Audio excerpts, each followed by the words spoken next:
కోడుమూరు మండల ప్రజలందరికీ గణతంత్ర దినోత్సవ శుభాకాంక్షలు.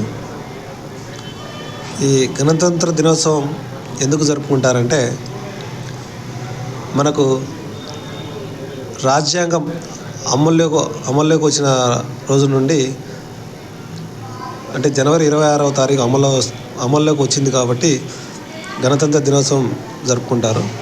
దీని ముఖ్య ఉద్దేశం ఏంటంటే, ఏదైనా ఒక వ్యవస్థ కానీ, ఒక కంపెనీ కానీ, ఒక ఆర్గనైజేషన్ కానీ ఉన్నప్పుడు దానికి ఒక విధి విధానాలు, ఒక పరిపాలన అనేది, వాళ్ళ నామ్స్ అండ్ కండిషన్స్ ఎలా ఉండాలనేది, దానికోసం ఒక రూల్స్ ఎలా రాసుకుంటామో, ఒక దేశానికి, ఒక రాష్ట్రానికి, ఒక గ్రామానికి, ఒక పట్టణానికి ఎట్లా పరిపాలన ఉండాలి, ఎవరు దాన్ని పాలిస్తారు, దాని విధి విధానాలు ఏంటి, అక్కడ ఉండే ప్రజలకు వాళ్ళకి సంక్షేమ పథకాలు అందుతున్నాయా లేదా, ప్లస్ వాళ్ళ నిత్యావసర అంటే ఏమైతే వాళ్ళకి అవసరం ఉన్నాయో అవన్నీ ప్రజలకు అందుబాటులో ఉన్నాయా లేదా, రిజర్వేషన్ పరిస్థితి, ఇలా ప్రతిదీ కూడా ఈ రాజ్యాంగంలో ఉంటుంది.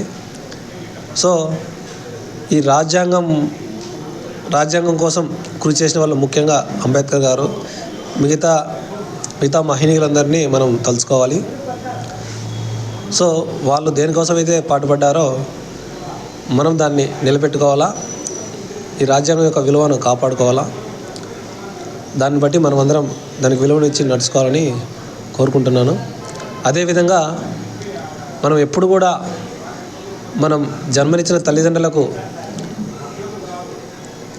తల్లిదండ్రులు మనకేమిచ్చారు అంటే, మన ఊరు మనకేమిచ్చింది, మన రాష్ట్రం మనకేమిచ్చింది, మన దేశం మనకేమిచ్చిందనే కాకుండా, మనం మన తల్లిదండ్రులకు ఏమైనా ఇచ్చామా, మన ఊరికి ఏమైనా చేశామా,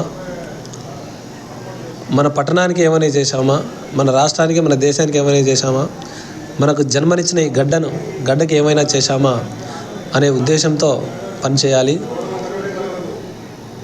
మనకు జన్మనిచ్చిన తల్లిదండ్రులు చదివించి పెద్ద అయ్యేంత వరకు, అంటే జాబ్ తెచ్చుకునేంత వరకు వాళ్ళ బాధ్యత ఉన్న తర్వాత అంతా మనం ఎప్పుడు మనకేమొచ్చింది కాకుండా,